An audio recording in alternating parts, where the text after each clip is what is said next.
You never really forget the night your whole world tilts and suddenly the house you thought was safe becomes a war zone. For me, it started with 3 knocks, slow, heavy, too calm for 3 a.m. I remember lying there half awake, ceiling fans spinning lazy circles, thinking maybe I'd dreamed it. But then came the second knock. And by the third, I knew someone was out there. Not a neighbor, not a friend.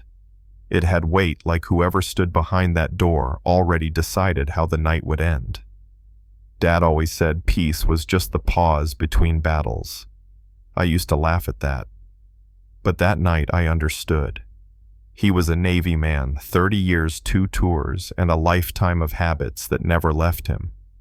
Every night before bed, he'd check the doors twice, sometimes 3 times, walk the yard like he was still on patrol. I'd tease him about it, call him paranoid. Turns out he wasn't. He was just ready. I sat up still half blind from sleep when I heard something downstairs. Not glass breaking, something heavier, like a vase hitting tile. Then silence. Too long, too clean. That's when my little sister Ella appeared in my doorway, her eyes wide, whispering, "They're at the back door." I thought she was dreaming until she said, "They've got badges, orange ones. It says HOA, HOA, at 3 a.m. That didn't make sense. I pulled the curtain back just an inch and saw them 3 men standing under our porch light. Cargo pants, tactical vests, orange tags clipped to their belts, radios, clipboards. They looked official until you noticed the way they stood, too relaxed, too sure of themselves. One of them held a crowbar. That's when my stomach dropped. They weren't here to talk about fence height. Then Dad appeared in the hallway. No lights, no sound, just his shadow filling the doorway. He didn't ask what was happening. He saw Ella's face and knew. Something changed in him right then. His shoulders straightened. His whole body sharpened like a switch flipped. He opened the closet by his room, pressed his thumb to the little safe I'd never seen open before. A click, a hum, and there it was. His rifle, black and unremarkable, except in his hands it looked like a part of him. He didn't say much, just one line that burned into my chest. "If they come through that door, we don't talk. We end it.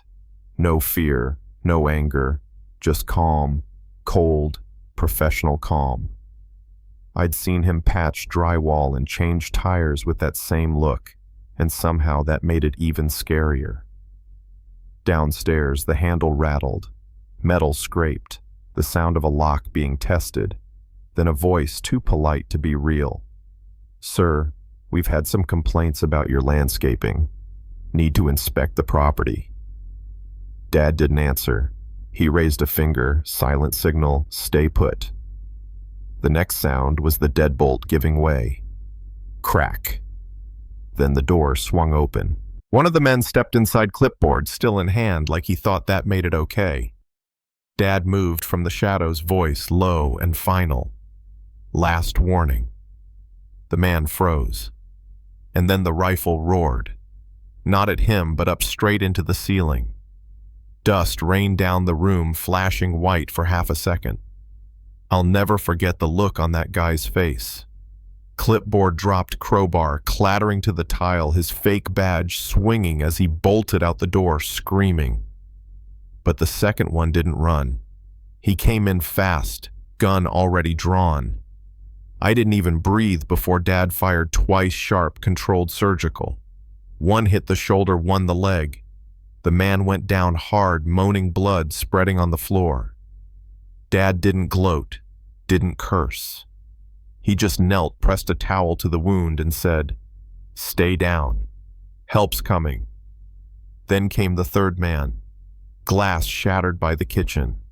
A flashlight beam cut through the dark, and I saw the glint of metal in his hand. Dad didn't hesitate. 2 shots. One hit the window frame, the second found its mark. The man fell backward into the bushes, gun clattering into the sink. Then silence. Heavy, thick, almost sacred. Dad stayed still, listening. Then he turned to me, voice steady. "Call 911. My hands were shaking so bad I nearly dropped the phone. By the time the sirens came, he'd already cleared his weapon safety on, laid it open on the table. When the cops burst through shouting commands, he raised his hands calmly. Homeowner, unarmed. 2 suspects down, 1 fled east. The lead deputy saw the setup, the clean lines, the controlled shots, and his tone changed. You former military. Dad nodded once. Navy. The deputy looked around again. You handled this clean, sir.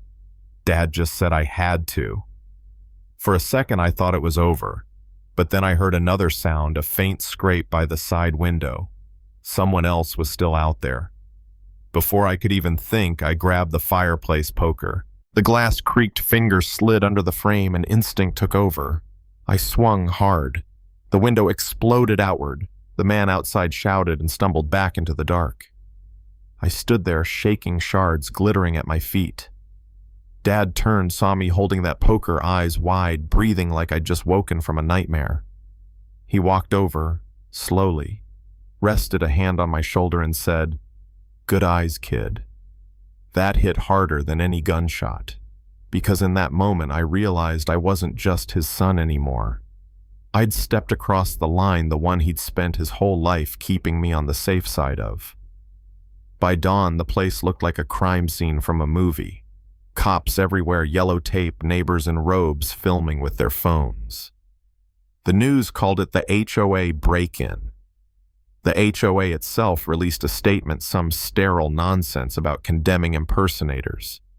But they didn't say what everyone else knew: those men weren't random. A few hours later, after everyone left, Dad went to the closet again. This time he pulled out a small black case I'd never seen. Inside was a flash drive, scratched military issue. He stared at it for a long time before plugging it into his laptop. What came up looked like something out of a spy thriller. Old mission files, coordinates, reports from a company called Cypress Development. One of the addresses listed was ours. He didn't say much, just whispered, "They weren't after us. They were after this." I didn't understand, not fully, but I saw it, the fear behind his calm. Not fear of dying, but of the past catching up. He pocketed the drive, looked me in the eye and said, "We stay alert, as long as it takes for the past to stop knocking." For the first time that morning, I saw his hands tremble. Just slightly, but enough. And I realized that all his years of discipline, all those nights checking locks, it wasn't paranoia. It was memory. Days later, reporters still circled the neighborhood. The story had gone viral.